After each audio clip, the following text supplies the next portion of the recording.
Video game footage used in the kill count is owned entirely by the copyright holders. Mitzi makes no claim to ownership and simply uses the footage for purposes of education, commentary, and criticism under fair use. Please support video game studios and the art of video games by playing Mortal Kombat 11 in its entirety on home consoles or other alternatives where available. Welcome everyone to the low budget kill count, where we tally up the victims in all our favorite video games. I'm Mitzi and today we are looking at Mortal Kombat 11 released in 2019 by WB Games and NetherRealm Studios. MK11 is a good game, period. Will this game be able to topple the body count of the previous Mortal Kombat games? I have no idea cause I sure as hell won't count the others after this. I can't cover every detail or this video would be multiple times longer, and it's very long as it is, so let's get to the kills. The movie the game begins with Raiden torturing and then fucking decapitating Shinnok who isn't going on the count, because if it's moving, it ain't dead. After that Cassie gets promoted to commander and Raiden comes to tell some bad news for both them and me. They're gonna infiltrate the Cathedral of Shinnok, and I have to count the many victims. During Raiden's first massacre I counted 13 NetherRealm creatures getting offed. The Emperor and Empress go up the stairs and another 29 NetherRealm creatures die. I'm not sure, but let's go with 29, your count may differ. The infiltration begins, and one lone NetherRealm creature dies along the way. The soldiers get to a place where there are some actual creatures to worry about. Speaking of which, 16 of them died during this scene along with 2 soldiers. They need more time to put the C4 on the columns so Cassie and Co buy themselves time by blowing up and then killing some more NetherRealm creatures. But before that happens we see Raiden slay 16 more NetherRealm creatures. Then Cassie and her team slaughter 36 more. We are barely over 15 minutes in, and the count is already over 100. Goddamn. Liu Kang knocks out Jackie and kills 6 soldiers who don't shoot at him for some reason. 2 more who are with Sonya who gets trapped under the rocks. Cassie has an emotional conversation with Sonya all in vain, because the general ain't getting out till they're alive. The Earthrealm army kills 7 creatures and leaves, after which 37 more of these bastards get murdered, and the cathedral fucking blows up killing Sonya Blade. I'm not counting these creatures getting swept up by the wind since, wind isn't lethal. The crew get home, and my suffering of counting the chapter 1 kills, of which there were 162 are over, yay. Another emotional scene. Liu Kang and Kitana's revenants meet Kronika, and we are on to chapter 2. Kotal Khan is about to kill Collector, but that gets disrupted by a time anomaly during which Raiden dies and Collector escapes by killing this outworld dude who has the keys. The time anomaly brings back some friends and some enemies, one of which is Shao Kahn who starts fighting over Kotal for the throne. Baraka slices 4 outworld people and gets defeated by Kotal who also kills 3 fighters afterwards. Same defeating by Kotal goes for Scarlet and Eren Black, whom I feel is neglected a lot in this story. Shao Kahn also gets defeated by Kotal Khan. They escape with Dvorak and we are off to chapter 3. Damn, that was so much faster than chapter 1. Raiden asks Liu Kang and Kung Lao to assist the special forces while he's conferring with the elder gods. And they do exactly not that, and instead visit the Shaolin Temple or namely the Wuxi Academy, to see if NetherRealm has used the Jinsei from under the academy yet. They go in, and as they enter the main room of the building, it gets locked up by Scorpion. He then gets defeated by either Liu Kang or Kung Lao, and as poison gas emerges, he retreats. The 2 then get locked up in a cage to meet their demise, but it suddenly stops because for their revenant selves to exist, they must be alive. Jade and Scorpion come in to explain what I did in the last sentence and both of them get defeated. The Shaolin pupils under the academy to find Geras.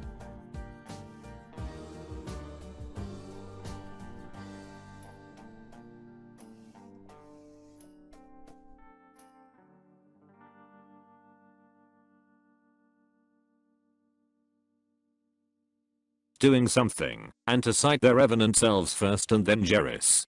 Needless to say, they all get defeated. But just as they'd have a second go at killing Geras, which is literally impossible, time stops. The I guess 18th century time reverting device gets taken from them, and cue chapter 4. Score I mean Hanzo and Sub-Zero are on a mission to shut down the Cyberlink V factory. By the way, I'm gonna call Hanzo Scorpion everywhere, except in chapter 10. So, to get in, Scorpion and Sub-Zero kill a robot which I assume is a Cyberlink V, but correct me in the comments if not. They go inside to find some remains of victims on the floor along with the Link V sigil which Sub-Zero almost cries over.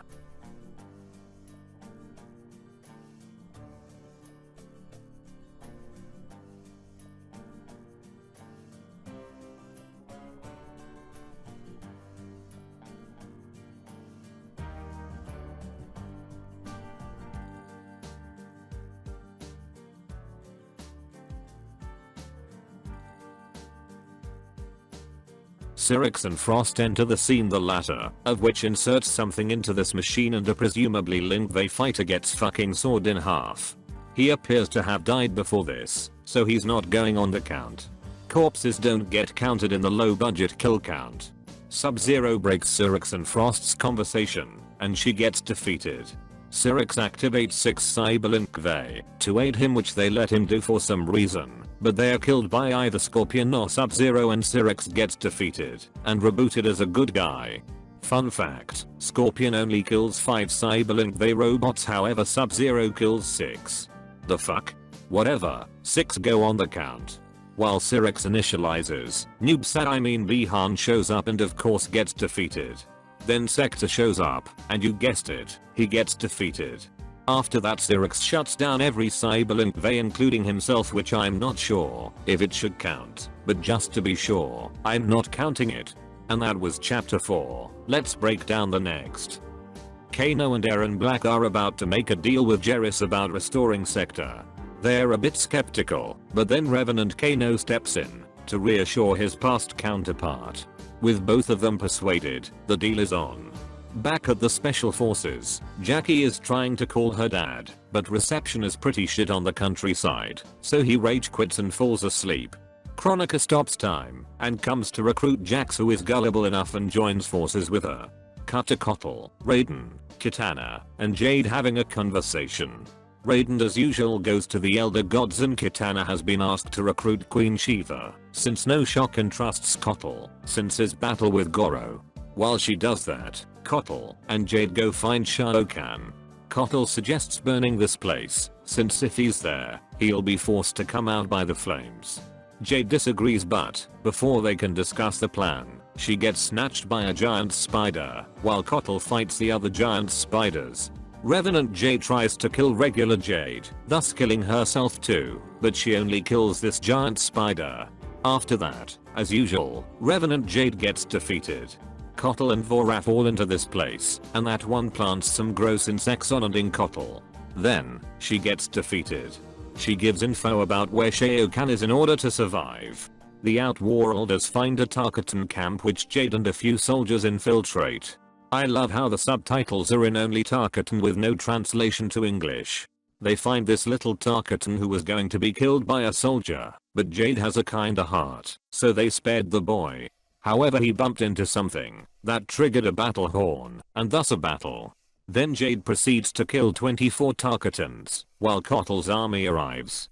I say 24, and not 22, because I don't think this and this Tarkatan's injuries were so severe that they'd die. Although it's possible that neither of those numbers is true. Anyway, Jade confronts Collector, who obviously gets defeated.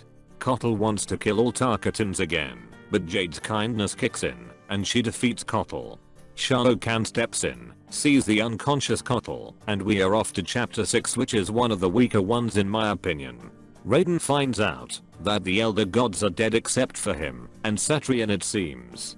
She reprimands Raiden for his actions and leaves. Back at the Special Forces, Throwback Johnny says a sentence that's very cringe to the player and everyone who hears it in game alike. Here it is. As younger you, I solemnly swear to tap that at the earliest opportunity.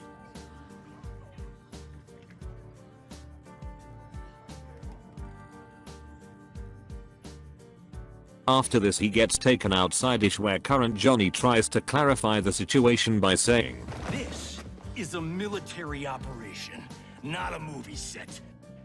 But in vain, and he beats up Throwback Johnny. The place gets invaded by Aaron Black and a few Black Dragon soldiers. Johnny then proceeds to beat up Aaron Black. Cassie got injured, and Sonya was taken by Sector and some Cyberlink Vey. Johnny tries to solve the situation by grabbing a fucking tank and crushing 4 Cyberlink Vey. Sector manages to escape to a plane, but just as it would reach Johnny, he blows up the tank with some C4 which also blows the plane up. Johnny then defeats Sector. There's another cringe scene, but this time less so. Kano shows up, but Johnny punches him in the dick in slow motion. Kano then gets defeated, which didn't have much use, since Revenant Kano comes in and shoots Johnny in the knee. The Kanos and the Cyberlink Vey then leave and we see Cabela's not a Revenant. When they already left, Raiden arrives but teleports the crew just in time to miss Sector's destruction. They went to the Fire Garden, where Scorpion resides and gives them shelter, and where Chapter 7 partially takes place. The fighters disperse from there, and cut to Kitana trying to persuade Queen Shiva to join the fight against Kronika. Liu Kang and Kung Lao come to inform her that Kotal is captured, and must act quickly, before he is executed. Shiva won't budge, until the Earthrealmers have the support of the Tarkatans, which Kitana promises to get. Cut to Kotal getting thrown into a carriage and Jade about to get her blood feasted upon by Scarlet. Cut to Kitana, Liu Kang, and Kung Lao devising a plan how they could rescue Kotal and Jade, and also change Baraka's mind. They come up with the 2 men disguising themselves as outworld soldiers turning in Princess Kitana, but it doesn't work for long, because Liu Kang gets recognized by Scarlet. Then a fight breaks out where no one will go on the count, but Scarlet gets defeated. Jade gets rescued, and Baraka comes in with his Tarkatan army. Kitana defeats Baraka thankfully before there are another 166 kills. As he got defeated, there were already some casualties, but this is the low budget kill count, so they don't count. Both combatants order their allies to stop, because Kitana earned the chance to speak. Now there is a translation from Tarkatan and the subtitles. Interesting. Kitana gives a speech which persuades Baraka, and they, along with Shiva and Aaron Black for some reason, go to stop Shao Kahn from killing Kotal. Right after the infiltration start, Kitana and Shao Kahn have this golden conversation. Where's this boldness been hiding, Kitana? Had you shown it before, I'd have had no need for Melina. My sister was an unholy monster. Exactly like you, father. An all-out fight breaks out, and Kitana defeats Collector. Kotal and Shao Kahn fight for a bit, then Shao Kahn gets the advantage and breaks Kotal's spine. Kitana stops him from doing any further damage to Kotal, and also defeats him. Kitana proceeds to blind Shao Kahn. Either that or she kills him, I'm not sure. Kitana gets the throne, so now she's Princess Kitana Kahn, I guess, and cut back to the Fire Gardens. They speculate that Charon may join their cause, so Scorpion and Sub-Zero go to try to enlist him. Raiden remains all alone at the Fire Gardens to see what Kronika's doings also changed, while everyone else goes elsewhere to fulfill their duties. And cue Chapter 8. Sonya rises and shines at a Black Dragon fight club, and she defeats Cabal. Then Johnny gets thrown in a not so good state, and just about when Sonya would finish him off unintentionally, Cassie and some soldiers come to the rescue. She kills 12 Black Dragon, I think. Aaron Black gets sent in and is about to kill Throwback Johnny, but Sonya saves him. He can't hit her from a few centimeters away. Of course, he gets defeated. Cassie kills another Black Dragon and rescues Sonya and Johnny.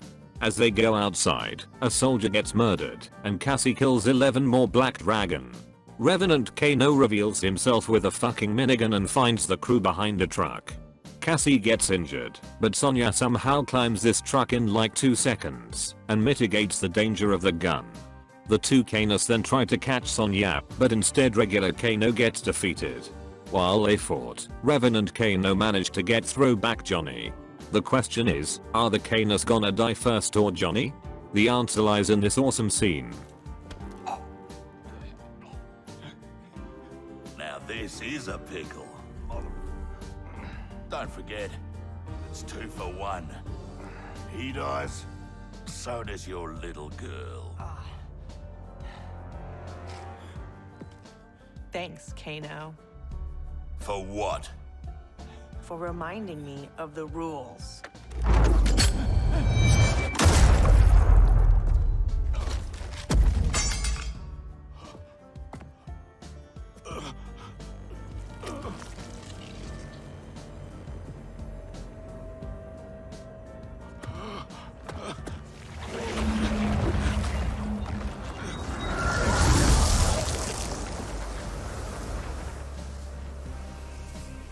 Johnny then wants to have dinner with Sonya, but the situation hasn't calmed down yet because Jerris appears and kills 7 soldiers, and as you've probably guessed by now, he gets defeated. Cassie stabs him with a forklift and blows him up in hopes of killing him for good, but that doesn't work either.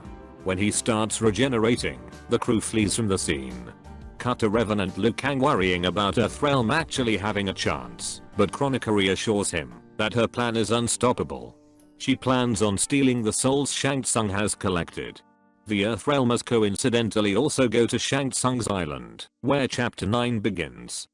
Jax and Jackie are talking for a bit on the ship on the way to the island, and there they are. They see 5 zombies who seemingly killed themselves, and they apparently now serve as decoration. They get attacked by Revenant Cabal and Jade, the former of which gets defeated. Jade reanimates the zombies, but there are at least 11 of them now. Needless to say, they get killed, so on the count they go. It's 7, not 11, because if you pick Jax for the fight with Jade, Jackie only kills 7 zombies. They go into Goro's lair to steal the crown, but unfortunately Bi-Han is its guardian. I'm not gonna count these duplicate Bi-Han shadows, because they aren't real in a way and they just disappear when hit. Anyway, Bi-Han gets defeated. They fetch the crown, or at least would, if regular Jax wasn't there to deal with. The 2 Jaxes fight and the one that isn't allied with Kronika becomes the victor. The 3 of them leave the lair, but Cetrion stops them on their way. She tries to persuade them into giving her the crown, but of course that doesn't work, and she gets defeated. Cetrion triggers a small-scale earthquake that would take Jackie as its victim, but Jax decides to give the other Jax the crown in exchange for their daughter's life. Cetrion and Jax go back to Kronika, who now possesses the crown. And now begins chapter 10, my favorite one. I wish I could show it all to you, but I cannot, because then this already long video would be like 25 more minutes long. So, Hanzo and Sub-Zero are in the Netherrealm to enlist Karen's aid. Cetrion's holding up a huge bridge that has Cyberlink Bay and Netherrealm creatures marching over it, but thankfully none of them dies. Sub-Zero goes back to Earthrealm, leaving the enlistment to Hanzo. Karen is tied up by Dvora, who's there to render him unfit to ferry Kronika's enemies. But Hanzo yeets her away from Karen with the iconic phrase, "Ferry Kronika's enemies."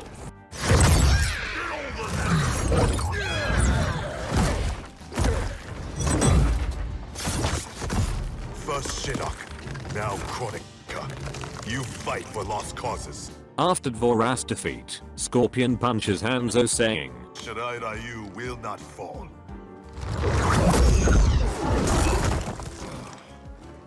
Clan of imposters will indeed fall. They fight for a bit, which has a great fight choreography, and Scorpion gets defeated. Hanzo convinces Scorpion to fight against Kronika, but at the end of his speech Dvora stabs him in the back and injects him with poison. Just as this one would finish off Hanzo, Scorpion cuts down her stingers and burns her a bit to make her flee. Hanzo tells Scorpion what to do and where Raiden is, and Scorpion gives his word to do as he was told. Hanzo praises the new Shirai Ryu, but sadly succumbs to the poison and dies in Scorpion's arms. With Hanzo's passing, Scorpion goes to the Fire Gardens to assist the anti-Kronika forces, but Sub-Zero and Liu Kang don't believe that he's there to help, so he defeats Sub-Zero. Liu Kang told Raiden that Scorpion's here, so he sent some lightning his way. He doesn't believe either that Scorpion would help, so he gets defeated. Liu Kang now believes Scorpion and tries to stop Raiden, who doesn't, from using Shinnok's amulet on him and turning to another Dark Raiden.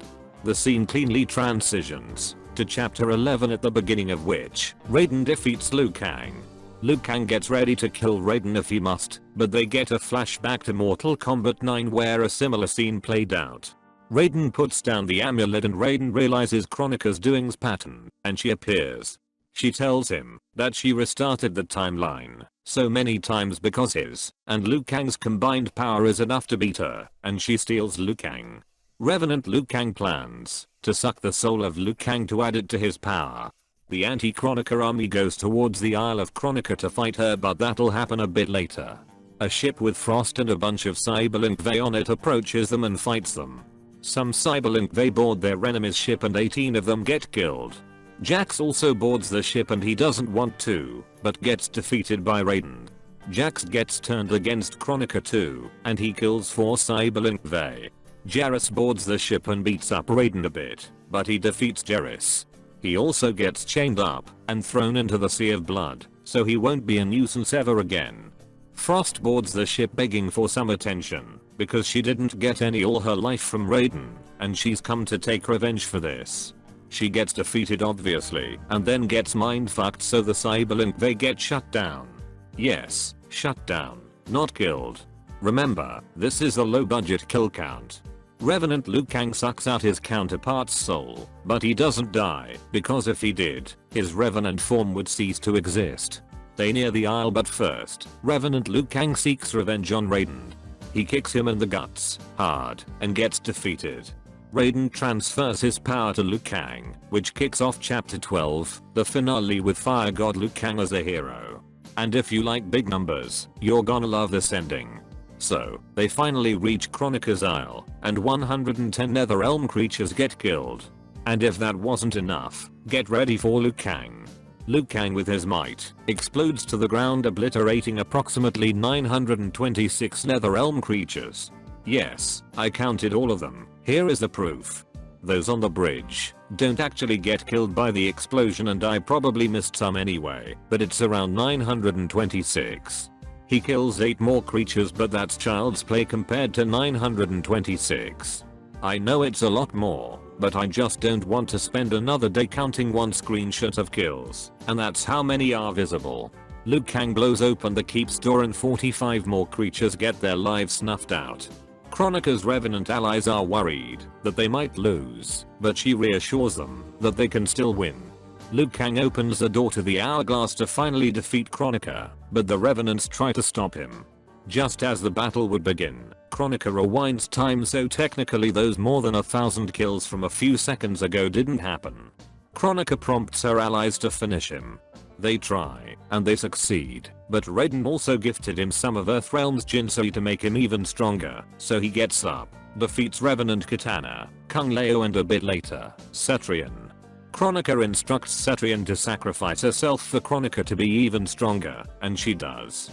The Hourglass is ready before Kronika's defeat, so she rewinds time back to the dinosaurs, which would technically mean that I'd have to add a few billion to the count, but nah. But finally the battle with Kronika can begin. Liu Kang defeats Kronika twice, then burns her so hard that she freezes for some reason, and he puts an end to her. Mortal Raiden appears to appoint Liu Kang as the new protector of Earthrealm. He returns to the dawn of time with Kitana to become the new keeper of time.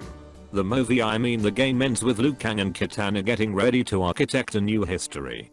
How many people and creatures died in the past timeline? Let's get to the numbers. There were 1,367 deaths in Mortal Kombat 11. Not exactly, just approximately. If this was an actual dead meat video, this, I imagine, would never be toppled in terms of kills. The victims consisted of 58 men, 5 women, and 1,304 unknown, which makes this pie chart.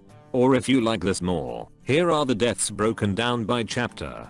The script and the editing counts differed by 2, so there are 2 less kills somewhere. With a runtime of 202 minutes, there was a kill on average every 1/10 of a minute. Damn. I give the golden chainsaw to the Kanos, they died in such a cool way. The dull machete full aimless kill goes to Hanzo Hasashi, because it's just sad that he died. And finally, the "you've taken hours" to count award goes to those 926 Netherrealm creatures Liu Kang explodes at the end. I now know how hard it must be for James to count frame by frame. Mortal Kombat 11 came out in 2019 and an expansion for it called Aftermath in 2020. Play that too to support the series, and because it's just more additional fun to the already great story of MK11. I will never look the same way at this story. Until the next video, I'm Mitzi and this has been the low budget kill count. Thanks a lot for watching this video. I had lots of hours poured into it. Tune in next time, which I promise won't be 10 seconds of blackness with more views than 7 videos combined. And be good people. Goodbye, everyone.